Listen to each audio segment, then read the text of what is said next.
Good morning.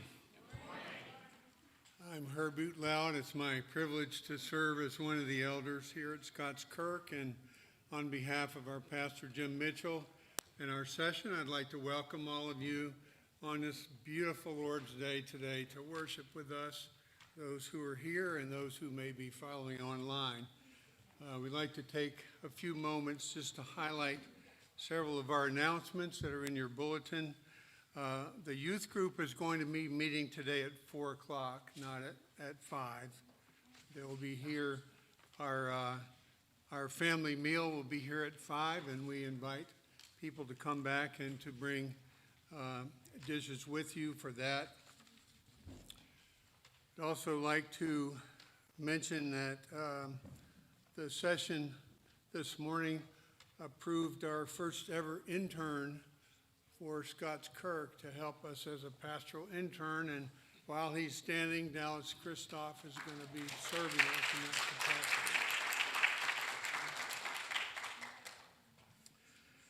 capacity. There's been a change in the baby shower. Saturday, October 16th, there'll be a family drop-in at the Reed's house. Elaine emphasized that you can bring your family for this drop-in. It's from 4 to 7, and bring a hors d'oeuvres dish to share. And this will be a time for celebrating the birth of Ezra to Amanda and Tristan. One other thing is we've had 2 people sign up for nursery help. We really need more people to sign up. We're going to start having Sunday school next week, and this is an important and integral part of our ministry and the church. There's a sign-up list on the table right there before you exit, and I would encourage the women of the church to sign up for that. Also wanted to mention in answer to prayer, one of our deacons, our brother Jonathan Llewellyn's gotten a job in Idaho, and so congratulations, that's an answer to prayer. If you would take a few moments to prepare your hearts for worship.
Our call to worship this morning is taken from the book of Micah in chapter 5 and verses 1 through 5. Micah chapter 5 and verses 1 through 5. Now muster your troops, O daughter of troops. Siege is laid against us. With a rod they strike the judge of Israel on the cheek. But you, O Bethlehem Ephrathah, who are too little to be among the clans of Judah, from you shall come forth for me one who is to be ruler in Israel, whose origin is from old, from ancient days. Therefore he shall give them up until the time when she who is in labor has given birth. Then the rest of the brothers shall return to the people of Israel, and he shall stand and shepherd his flock in the strength of the Lord and the majesty of the name of the Lord his God. And they shall dwell secure, for now he shall be great to the ends of the earth, and he shall be their peace. We come here to worship the one who is the Ancient of Days, Jesus Christ. is one with the Father. He is from all eternity, and his birth is predicted here. Our first hymn is "Oh, for a Thousand Tongues to Sing," and I like to give a little background sometimes to our opening hymn. The text was written by Charles Wesley. It's a hymn about conversion. For years, Charles Wesley was a minister who believed that he was a Christian, but it was not until he entered into a personal relationship with Christ that he was truly converted. Instrumental to Wesley's conversion and to his brother John's were the Christian Moravians, an early Protestant group that began in Bohemia, the current Czech Republic. One of the church's leaders once said to Charles, "Had I 1,000 tongues, I would praise Jesus Christ with all of them." On May 21st, 1739, the first anniversary of his own conversion, Charles wrote this hymn text. He calls it "For the Anniversary Day of One's Conversion." It originally began in glory to God and praise and love, and then continued on for 18 verses. We're not going to sing all those this morning. What musicologist Eric Routley has described as an astonishing outpouring of high spirits and joy. What we use today as the lead stanza, which begins with "Oh, for a Thousand Tongues to Sing," was originally verse 7. John Wesley placed it first when he published his 1779 collection of hymns for the use of people called Methodists. So as you sing this day, the Bible says that if we are in Christ, we are new creations, 2 Corinthians 5:17. That means we participate in his resurrection power. We learn that our sorrows are not ultimate. Our bad habits will not have the last word. Our sin will not overcome us. Instead, we become more and more like Jesus, and we discover little by little the joy and freedom of Christ's resurrection. One day we will know such joy and freedom fully. Are even 1,000 tongues sufficient to praise God for such great promises? Amen. Well, let's stand and sing together hymn number 164, "Oh, for a Thousand Tongues to Sing."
Let us pray.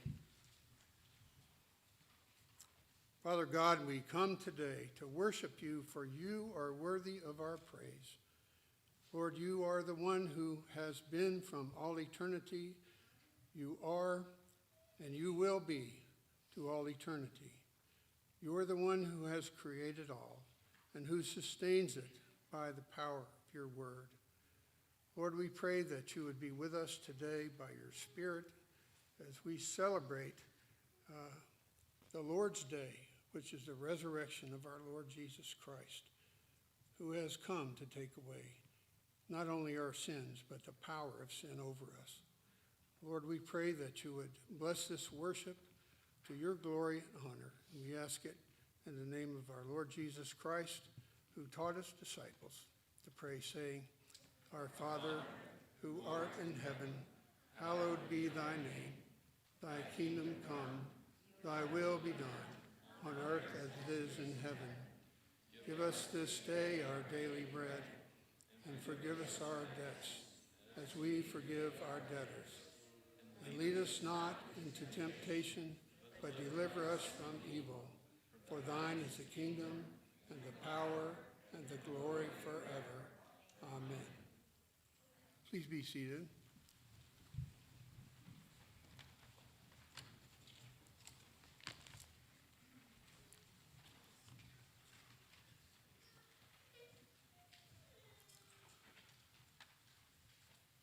Our confession of sin is appropriate as we approach the holy God.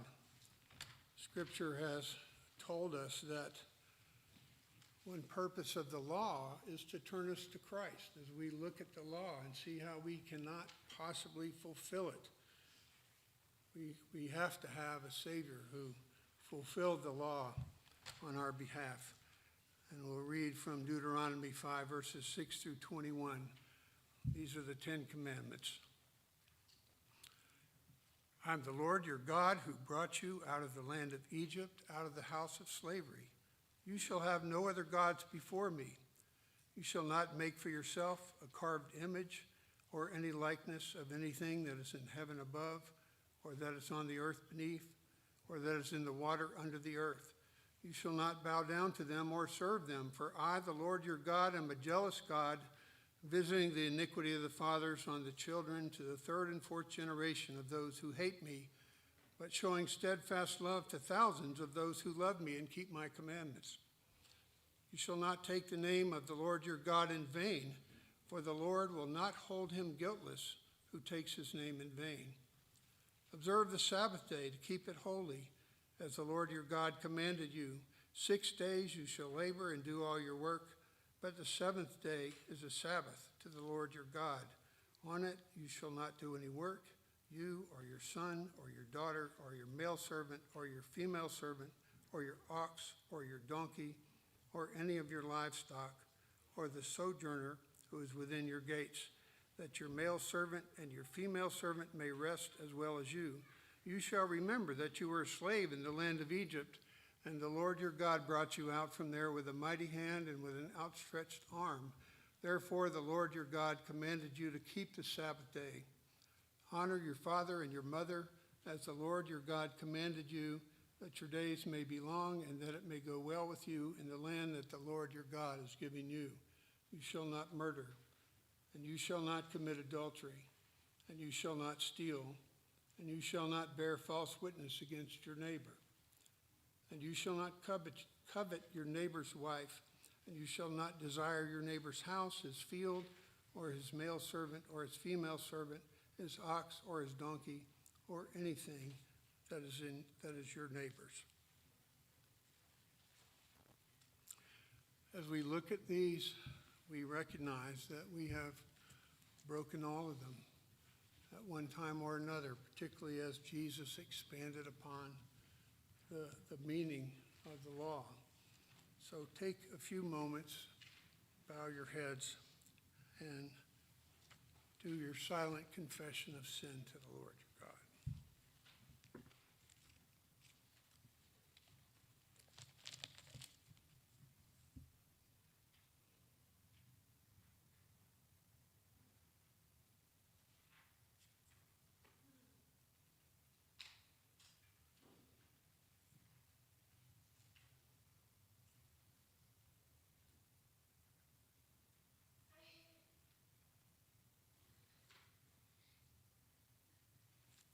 Amen. Well, that's the bad news. The good news is that we have a Savior, one who fulfilled the law entirely on our behalf, and then one who took the punishment for our sins. Our assurance of pardon is taken from Psalm 103, verses 8 to 19. The Lord is merciful and gracious, slow to anger, and abounding in steadfast love. He will not always chide, nor will he keep his anger forever. He does not deal with us according to our sins, nor repay us according to our iniquities. For as high as the heavens are above the earth, so great is his steadfast love towards those who fear him. As far as the east is from the west, so far does he remove our transgressions from us. As a father shows compassion to his children, so the Lord shows compassion to those who fear him. For he knows our frame. He remembers that we are dust. As for man, his days are like grass. He flourishes like a flower of the field. For the wind passes over it and is gone, and its place knows it no more. But the steadfast love of the Lord is from everlasting to everlasting on those who fear him, and his righteousness to children's children, to those who keep his covenant and remember to do his commandments.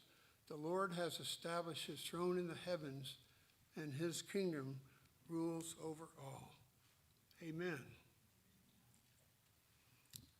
Our confession of faith this morning is taken from the Belgic Confession, Article 10. It's in your bulletin. Please stand and let's read this together.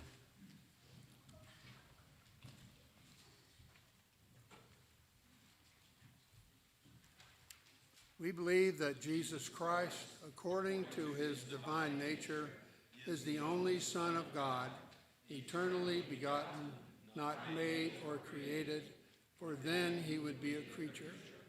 He is one in essence with the Father, co-eternal, the exact image of the person of the Father and the reflection of God's glory, being like the Father in all things. Jesus Christ is the Son of God, not only from the time he assumed our nature, but from all eternity, as the following testimonies teach us when they are taken together. Moses said that God created the world, and John says that all things were created through the Word, whom he calls God. The apostle says that God created the world through the Son. He also says that God created all things through Jesus Christ. And so it must follow that the one who is called God, the Word, the Son, and Jesus Christ already existed before creating all things. Therefore, the prophet Micah says that Christ's origin is from ancient days. And the apostle says that the Son has neither beginning of days nor end of life. So then, he is the true eternal God, the Almighty, whom we invoke, worship, and serve. Please be seated as Elder Reed comes for instruction. If our children would come forward.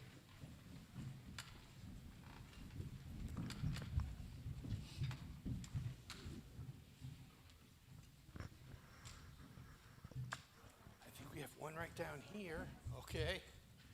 Do you want to sit on the floor up here? Is that okay? There we go. Okay. There we are. Wow. This is great. So, were you guys watching the news at all this week? Yeah. You love watching the news, right? No. But did you hear about the storm that came through, the big Hurricane Ida that had winds and rain? It was blowing houses down. It was dumping lots of rain, and it's flooding things out. Do you know? We're going to read in our Bible story about how Jesus calmed the storm. That storm that was so powerful, God created it, and God can stop it. All things happen because God declared that they would happen. And Jesus had control over them all because he was God too. Let's pray. Dear Heavenly Father, we thank you that you sent your Son, Jesus, to pay a price that we couldn't pay, to rise again victoriously, just so that we could spend eternity with you. Father, we thank you for this precious gift. In Jesus' name we pray. Amen.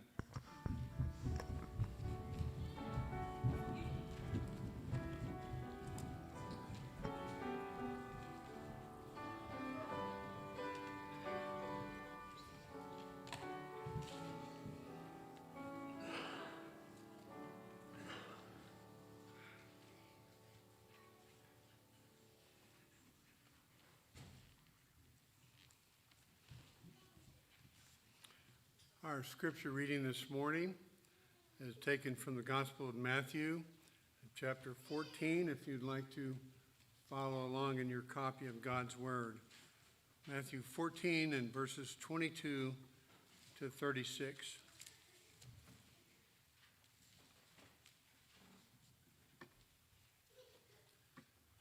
Immediately he made the disciples get into the boat and go before him to the other side, while he dismissed the crowds. And after he had dismissed the crowds, he went up on the mountain by himself to pray. When evening came, he was there alone, but the boat by this time was a long way from the land, beaten by the waves, for the wind was against them. And in the fourth watch of the night he came to them walking on the sea. But when the disciples saw him walking on the sea, they were terrified and said, "It is a ghost." And they cried out in fear. But immediately Jesus spoke to them, saying, "Take heart, it is I, do not be afraid." And Peter answered him, "Lord, if it is you, command me to come to you on the water." He said, "Come." So Peter got out of the boat and walked on the water and came to Jesus. But when he saw the wind, he was afraid, and beginning to sink, he cried out, "Lord, save me." Jesus immediately reached out his hand and took hold of him, saying to him, "O you of little faith, why did you doubt?" And when they got into the boat, the wind ceased, and those in the boat worshipped him, saying, "Truly, you are the Son of God." And when they had crossed over, they came to land at Gennesaret. And when the men of that place recognized him, they sent around to all that region and brought to him all who were sick and implored him that they might only touch the fringe of his garment.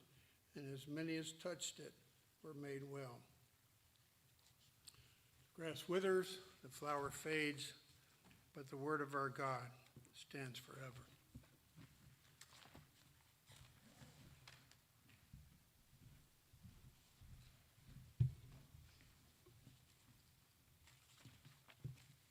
Let us pray once again. O eternal Lord, we bow before you as our Creator and our Redeemer. We know that you, Father, Son, and Holy Spirit, have been from all time and will continue to be. You alone are worthy of adoration and praise and worship, and we thank you for this opportunity to come before you today. Let our tongues sing your praise. Give us grace that we would worship you in spirit and in truth. Thank you, Father, for the forgiveness of sins through the Son, the Lord Jesus Christ, the Messiah. May all those who have struggled with weariness and been beaten down by sin turn to him where rest is found. For his yoke is easy, his burden light. There is rest, peace found in Christ. We thank you for that. And if there are any here this morning who have not yet turned to trust in him, oh, Holy Spirit, do a new work of regeneration and make them a new creature in Christ to take them out of the penalty of sin and away from the power of sin. We thank you, Father, for all the young ones that have just received the teaching for the children. Oh, Father, make us like little children, that we would humbly accept your word and lean not on our own understanding, but in all of our ways acknowledge you. We do give you thanksgiving, Lord, for how you are at work amongst us as we think about how you have blessed us through the work and the labor of our secretary, Kareem Barnes, as we think about what she has done for so many years and how you have given us a close relationship with her in this congregation. We ask that you would bless her as she goes to Valdosta, Georgia, to live with family. Lord, bless and aid the Llewellyns. We also have grown close to them and will miss them as they go to Idaho, where you have provided a job for Jonathan. We do rejoice in that and give you thanksgiving for the answer to prayer in that. We thank you, Father, that you have heard our prayers for young Ezra and given him sustained health. And thank you, Lord, for Amanda and Tristan. Sustain them in their weariness of body and having little sleep and caring for a newborn. We ask that you would sustain them still. Father, I thank you for how you have brought Rich Troutman back to us and given him strength, and we ask that you would continually bless him. We pray, Father, that you would bless Tom and Joy Scarepa as they are planning to move also. And Lord, for this relationship also, we lift up and give you praise and thanksgiving and also look forward to what you will do in the days ahead. We think of the intern, Dallas Kristoff, that the session has just voted to sustain for this fall. And we look forward to what you will do through this. We think of the pastoral work, for the administrative work that is ahead. Bless Dallas and bless this body through this internship, we pray. We thank you for Barbara and Dallas and bringing them to our congregation. Lord, we pray that you would bless our youth, that you would bless our youth group even tonight. Father, continue to reach out to the community through them. And use us as your people to be instruments of your peace, to extend the gospel of the Lord Jesus Christ through simple deeds of love and mercy. Give us hospitality towards our neighbors. Lord, let us glorify you in all that we do, and let it be obvious that we are yours and you are ours by faith. Father, we pray for Hope's House and the Home of Hope, these shelters for men and women in our community, and pray for their deeds to show the love of Christ as well. For the Low Country Pregnancy Center also, we lift up their work and those in our congregation that volunteer with them. Father, we pray for the ARP Church, for our presbytery, that you would enable us to have more opportunities to plant churches in the Low Country where there are many souls, and they are precious to you, O Lord. So we pray for an opportunity for the gospel to go forward, and thank you for all those churches that preach the gospel of the Lord Jesus today. And may your word go forth powerfully and not return to you void. May you be about your work of building your church by converting souls, by building up your people in the truth, sanctify them in your word, and by guiding us all the way home. Father, be with those who are ill or have struggles today with health. We know that you use trials, you use difficulties to continue to perfect our faith all the way until we will see you as you are, and will have no more remnants of sin affecting us in any way, and all things will be made new. You have told us that you have gone to prepare a place for us there, that there are many mansions awaiting your people. And so you have told us by your word what is true. Give us the eyes of faith to fix our eyes upon Christ and to live according to that faith in this life as we are pilgrims going to a better land. Father, may your word change us, that we would not leave as we have entered, but that you would make us more like our Lord and Savior, Jesus Christ. We pray for those, Father, in our congregation preparing for marriage. We think particularly of Chris and Victoria. Lord, we ask that you would lift up their relationship with one another, that you may use them all of your days to glorify you. We pray for our missionaries, that they may glorify you abroad. We think particularly the Holmes and the Meebergs and the Osborns, and lift them up. Father, we lift up the work of the Whitties in Spain and the great natural disasters that have happened there, the flooding and mudslides. We ask that you would bless and sustain them and even give them opportunities for outreach during this time. We pray for the Andes and their work with international students in Colombia. Oh, Father, this world is yours and all the fullness of it. Our lives belong to you. We were bought with a price. And so take us and use us, all the gifts and talents that you have given, that we may serve you, not giving glory to ourselves or any other human being or created thing, but glory to you, our eternal Creator and Redeemer. For we pray this in Jesus' name, amen. As we continue to worship this morning, just a word about the music we're about to sing, "Oh, How Good It Is," which is a song by Keith and Kristen Getty. We're going to sing this several times, I believe, in this month. And so Jen Gellert is going to help us as we learn this new song. And you see that she's going to sing verses 1 and 2, and then the congregation will stand and join in on the third verse. It is in the blue notebook as well as printed in your bulletin. Very good.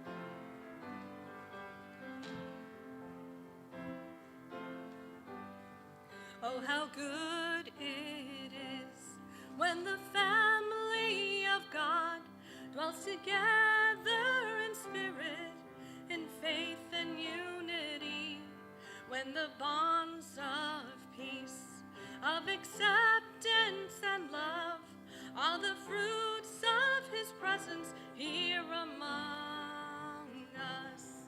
So with one voice we'll sing to the Lord, and with one heart we'll live out his word till the whole earth sees the Redeemer has come, for he dwells in the presence of his people.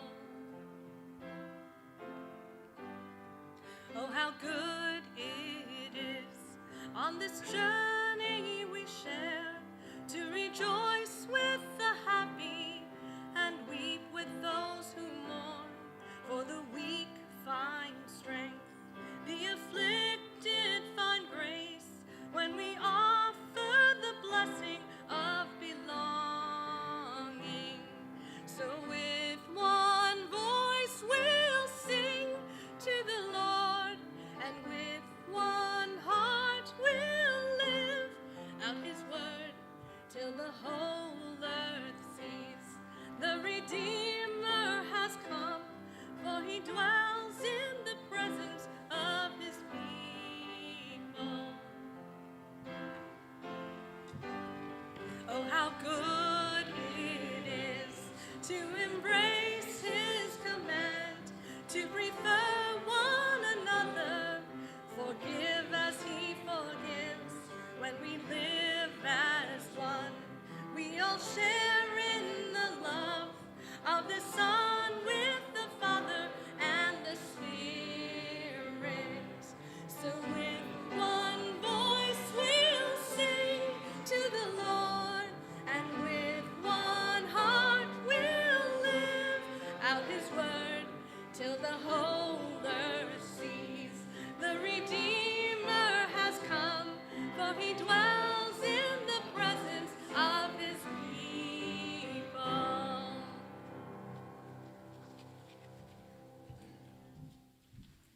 Let us pray together. Oh, Father, how good it is to be here where you have promised, where two or three are gathered together, there you are also. O Holy Spirit, be present and abide with us now. And we thank you, Father, that you have given us stewardship of our lives, of our talents, of what we give in tithes and offerings to be used for your glory.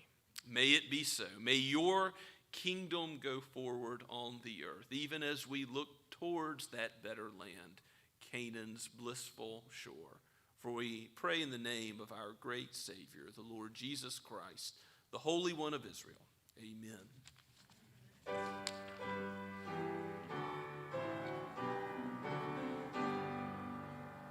Praise God from whom all blessings flow.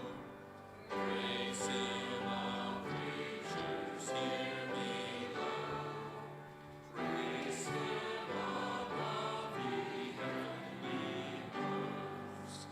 Praise Father, Son, and Holy Ghost.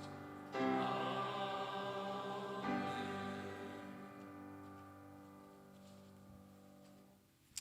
Please be seated and take your copy of God's Word and turn with me to the Gospel of Luke once again. So if you were with us before the summer began, we've been going through Luke's Gospel, and we're at chapter 8, verse 22, picking up where we left off. We did a series in the summer looking at the Psalms and the Old Testament, poetry, and now we're back in the New Testament looking at the history, and particularly its history with a purpose, a gospel which is aimed that you would believe in the Lord Jesus Christ as the Son of God and the Savior of sinners. He has been teaching. He has been healing. He's been casting out demons. He's been forgiving sin. He's been speaking in parables. All of what has come before is being built upon as Luke is making the case that Jesus is the God-man, the Messiah. And here we have a short text this morning just from verse 22 to 25, a famous story, a famous account of what happened on the Sea of Galilee when a storm quickly popped up in that place. Let us give our attention to God's holy word. This is penned by Luke, the physician, but it is also given by the Holy Spirit so that we might know the great physician of souls. One day, he, that is Jesus, got into a boat with his disciples, and he said to them, "Let us go across to the other side of the lake." So they set out. And as they sailed, he fell asleep, and a windstorm came down upon the lake, and they were filling with water and were in danger. And they went and woke him, saying, "Master, Master, we are perishing." And he awoke and rebuked the wind and the raging waves, and they ceased, and there was a calm. He said to them, "Where is your faith?" And they were afraid, and they marveled, saying to one another, "Who then is this, that he commands even winds and water, and they obey him?" Let us ask the Holy Spirit's help. O Spirit of God, it is your blessed task to open our minds to understand who Jesus is, to hear the gospel, and hearing it, to believe. Work in us now, we pray. Take what faith we have and increase it. And Lord, if there has not yet been that initial faith in the Lord Jesus Christ, stir it up in our souls, that we might trust in him now and to the end of our days, that we might look to the one who commands all of creation, for if we did not praise him, the rocks would cry out. We thank you, O eternal Spirit, for how you lift up and glorify the Son and the Father together, and in the Son's precious name we pray. Amen.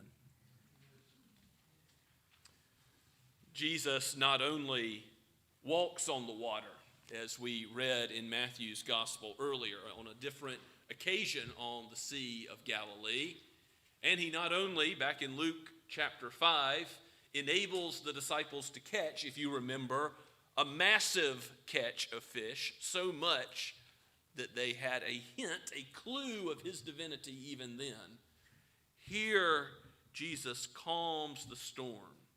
We learn from Mark's gospel in the parallel account, we have a word-for-word transcript of what he said. Peace, be still. And the wind and the wave return to be as placid as a pond.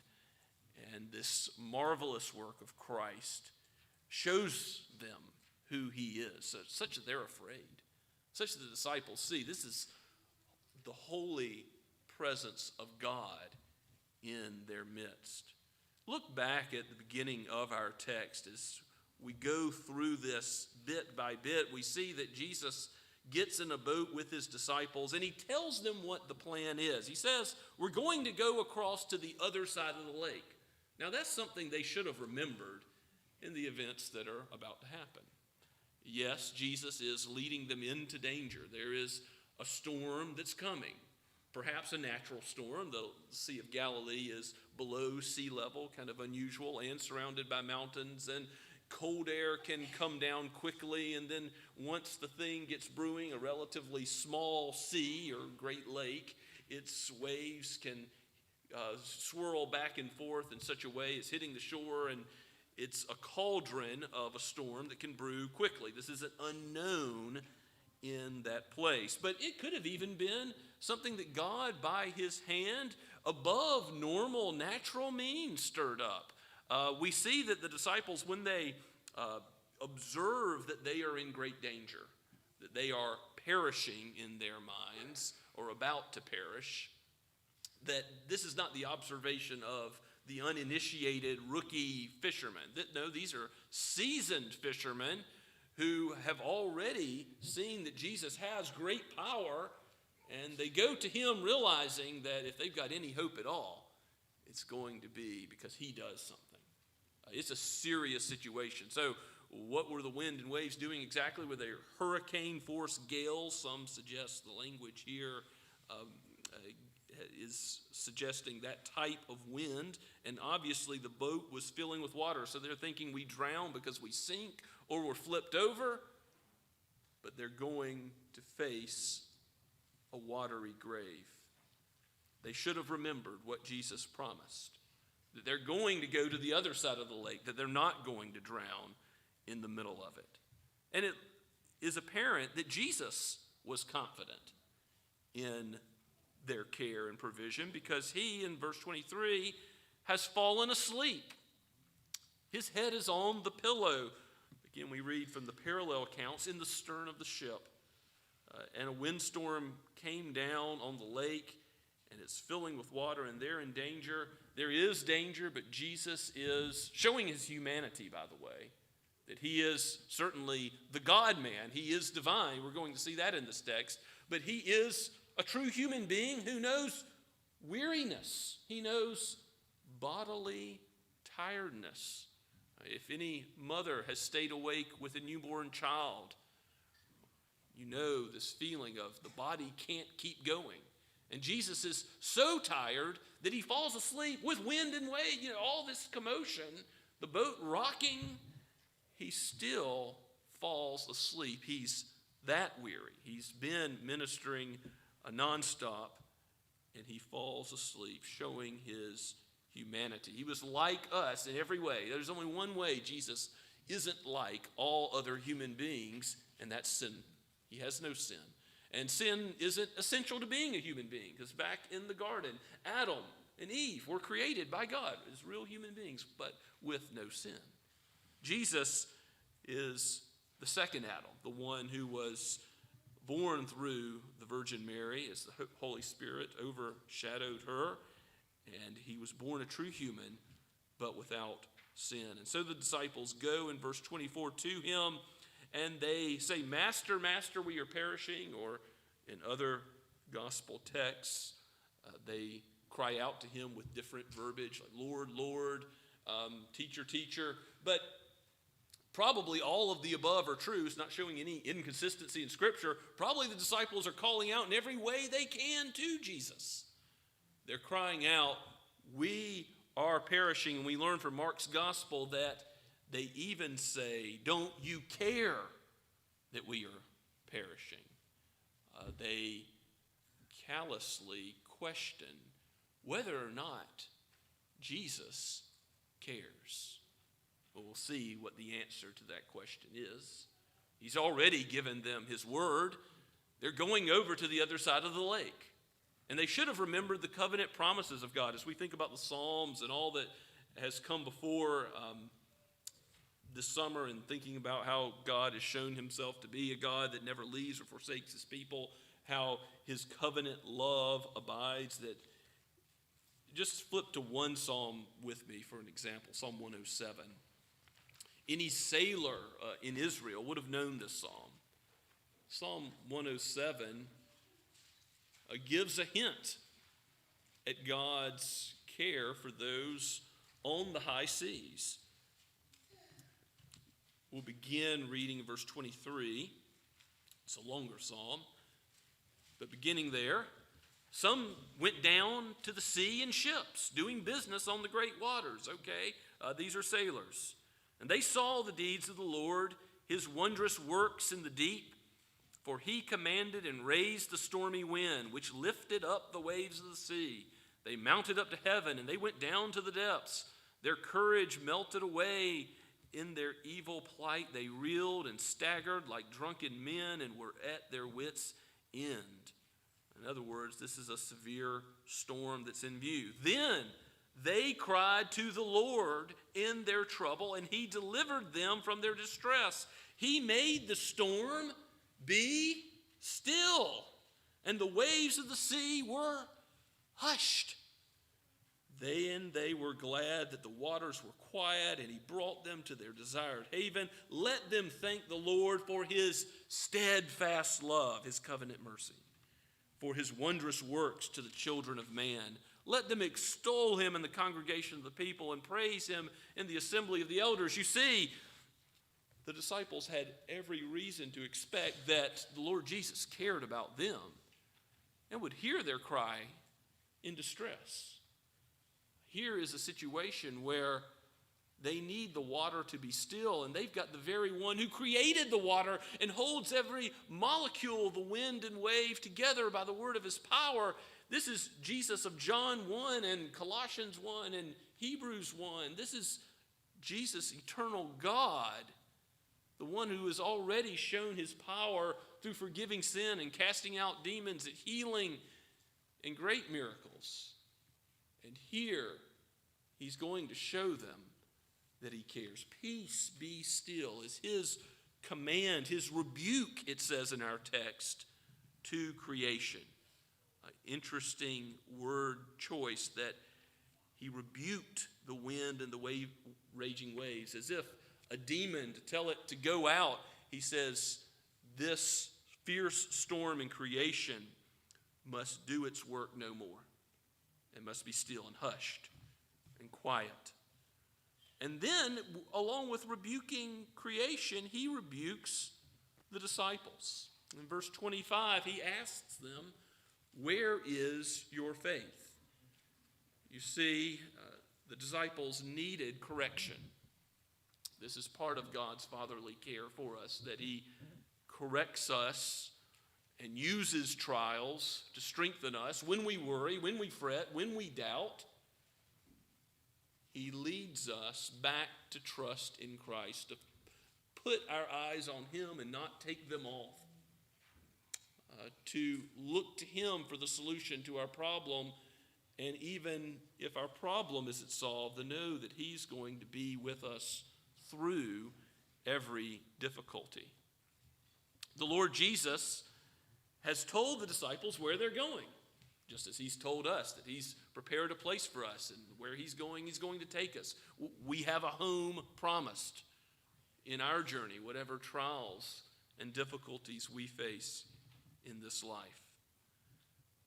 And the disciples should have known that Jesus is faithful, that God is faithful, that the God of covenant love, Yahweh, I am, Jesus himself, is going to take them where they need to go and watch over all of their ways getting there. So he says, where is your faith? Not to mean that they had no faith at all, but that just as we confessed this morning, we break all of the 10 commandments. We fail to love God with all of our heart, soul, mind, and strength. We fail to love our neighbor as ourselves. We fail to love God as we ought. We fail to believe as we ought. We go our own way, though God's word tells us what we are to do. We trust in our own understanding instead of leaning upon his word as ultimate. The disciples needed faith that they could live out in life when they were afraid, when the rubber meets the road, when there was a temptation to worry. Jesus in the Sermon on the Mount reminds his disciples, look at the birds of the air, look at the grass of the field. Does God take care of those things? He does. So why do you worry about food and clothing and what you're going to wear and what you're going to do? Do not worry. Seek first God's kingdom and his righteousness, which ultimately means seeking the King of the kingdom, Jesus himself. And in seeking Christ, he will provide for you whatever else you need. Now, as the lives of the apostles show, there's persecution, there's shipwrecks and beatings and martyrdom. All the apostles except John met that end.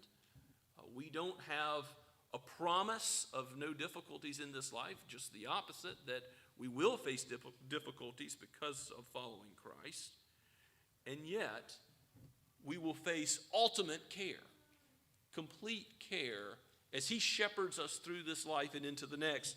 We will know that he is our shepherd and that he will not let his sheep be given to the wolves. He will rebuke man or creation itself as needed. He will rebuke the forces of Satan, and he will change us as he takes away our sin judicially, and then by sanctifying us in his word, releases us from the power progressively of sin until the day when we go home to be with him, when we will know sin no more. We will no longer have the ability to sin in the new heavens and new earth. For those that are in Christ, we will be made like him. So this rebuke to the disciples, saying, where is your faith, is so that he might strengthen our faith through trials. And though they were afraid, they are afraid now because they see the holiness of Jesus. They're like Isaiah in Isaiah chapter 6, where he beholds the holy God and the train of his robe filling the temple. He says, woe is me, I'm undone. I'm a man of unclean lips, amongst a people of unclean lips. When people see a glimpse of the divinity, the holiness, the perfect, the separateness of God, they become scared. Because we know we are sinners and he is good. He has no unrighteousness in him. He is light, and in him dwells no darkness at all. So the disciples say to one another, who is this then, who commands even winds and water? And they obey him. Had they not gotten it yet? They've seen something of who Jesus is. They've seen proofs of his divinity again and again, but Jesus is teaching them in their experience more and more that he is faithful. Is that true in your life? That you know Jesus, if you've believed on him, if you've trusted in him, you know where you're going when you die or when he comes again. But you need to be taught again and again that your ways are not his ways, and that you ought to keep your eyes fixed upon him. That he will lead you in the proper path. That he is faithful, even when you don't understand how that could be. You know, Jesus gave us the Lord's Supper, which we're about to enjoy the benefits of receiving today, so that we would be pointed by this picture that comes to all of our senses. It's a preaching of the gospel by Christ, as it shows us how his blood poured out, how his body broken is what we need to live this life.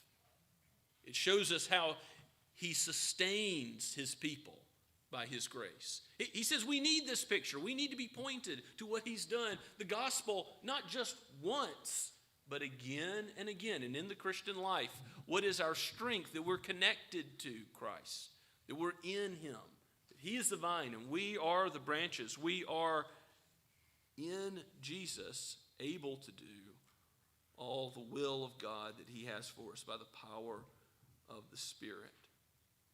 Where is your trust today? Are you trusting in the one who rules the wind and the waves, who can rebuke them and command them?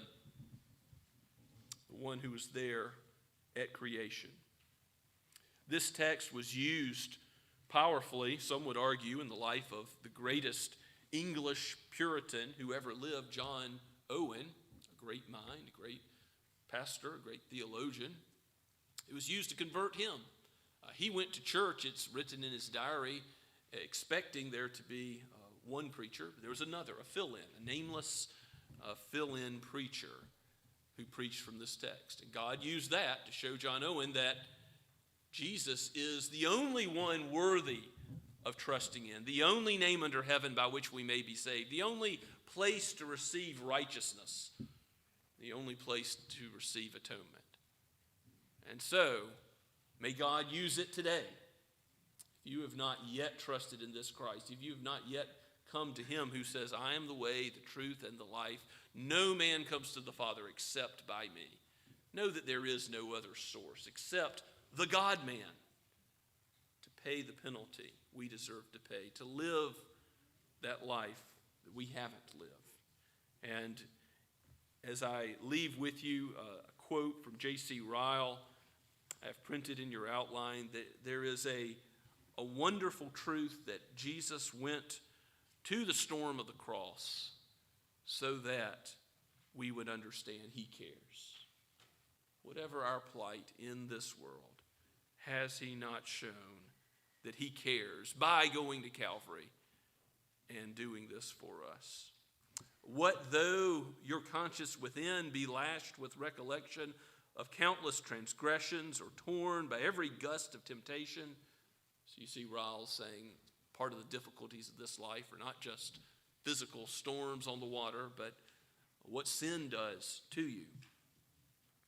I tell you, there is one who can give you even pardon and peace. My Lord and Master, Jesus Christ, can rebuke the devil's raging, can calm even your soul's misery, and say even to you, peace, be still. Where is peace found? Only through the work of the Lord Jesus Christ. Only the Christian can have peace. He can scatter that cloud of guilt which now weighs you down. He can bid despair depart. He can drive fear away. Oh, if any troubled reader wants a calm within, let him this day go to Jesus Christ. Let's pray together. Father, we thank you for this word, for the power you have shown through your Son in this text as the ruler of all creation. Surely he is your beloved Son. Teach us more as we look to him and as he presents himself in the supper. Take this text and apply it to our lives so that when we are prone to fear or to doubt or to fret, that we might look to him, the author and finisher of our faith.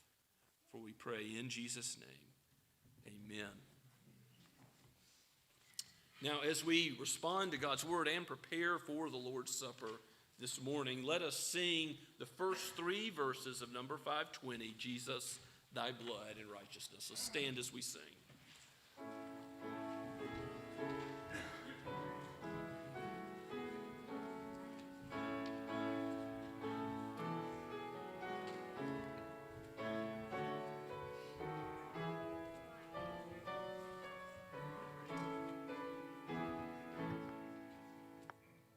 Jesus, thy blood and righteousness.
Please be seated. As we come to this table, I remind you all that it is the Lord's table. It is given by Jesus himself that we present this sacrament until he comes again. And so it's not the table of Scots Kirk or the Associate Reformed Presbyterian Church, but for all those who believe in Christ, that he has lived and died for you. You claim that covenant promise of God's steadfast love as your own. You know of his care. You have believed in him. This is for faith that is weak or strong, but is in the object of the Lord Jesus Christ, that unassailable rock. When you have believed in him, you will never be put to shame.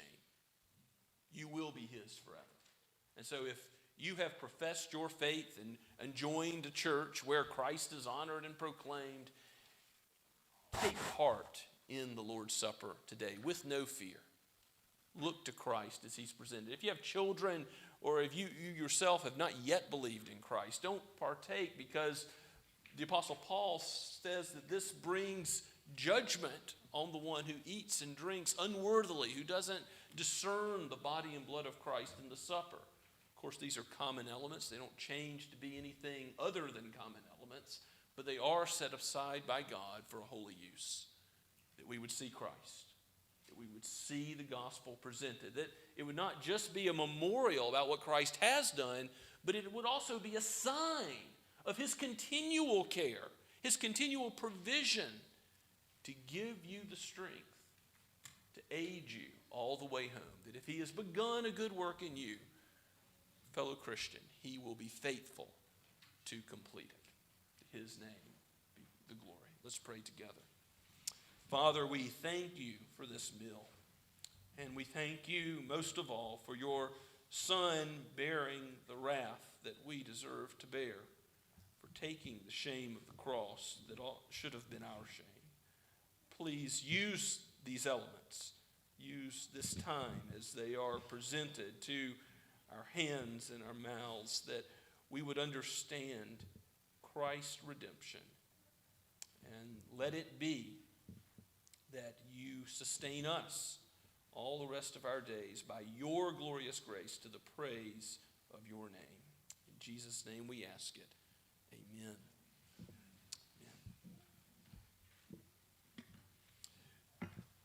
We do have the joint communion packets for reasons of sanitation. They have a wafer in the top and then below the fruit of the vine. So as I read the words of institution, I just wanted to remind you that do open carefully the top part first so that you receive the wafer, because once you open the underneath to the juice, it becomes more difficult to open the top. So we'll have these distributed in just a moment after I read the words of Christ recorded in 1 Corinthians 11 by the Apostle Paul.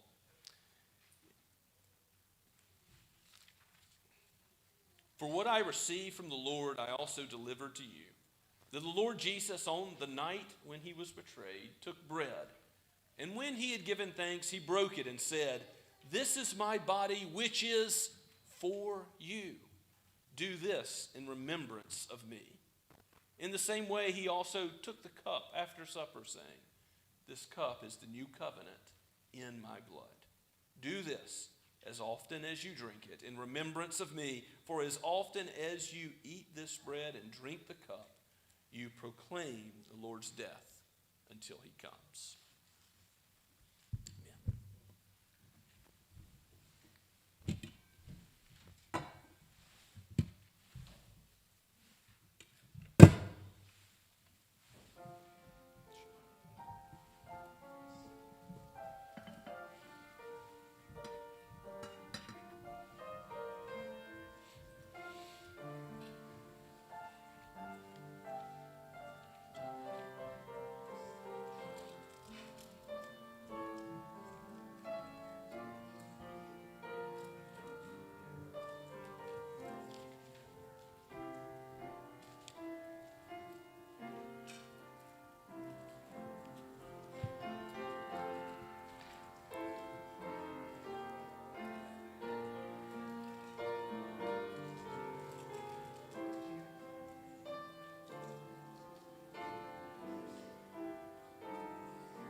when the faith of the disciples failed. Jesus did not cast them off. He did not gather a new group of disciples. People of God, when you sin, you still have a Savior. Rejoice in the broken body of Christ for you.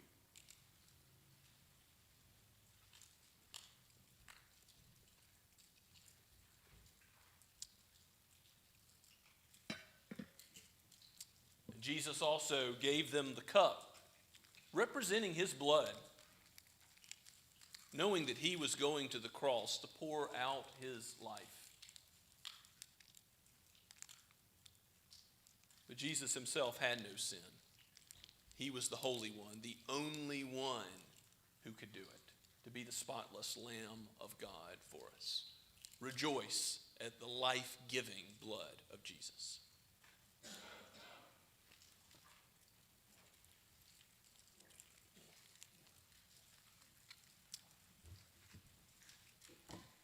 Let us give thanks to God for this meal. Oh, Lord of all provision, giver of every good and perfect gift, we thank you for your wisdom in giving us your word and giving us this visual picture of what Christ has done. Aid us, help us, strengthen our faith. Lord, we believe, help our unbelief. We are yours, and the promises of your gospel are true.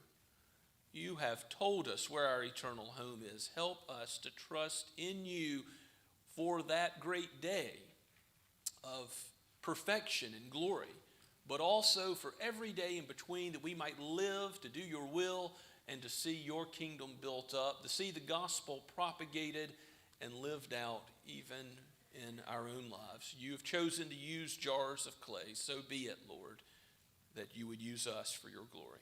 For we ask it in Jesus' name. Amen. Now let us stand and sing that final portion of the hymn together.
Now go with the blessing of Christ. May the Lord bless you and keep you.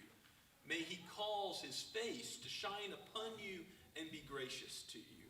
May he lift up his countenance upon you and give you his peace now and forever. Amen and amen.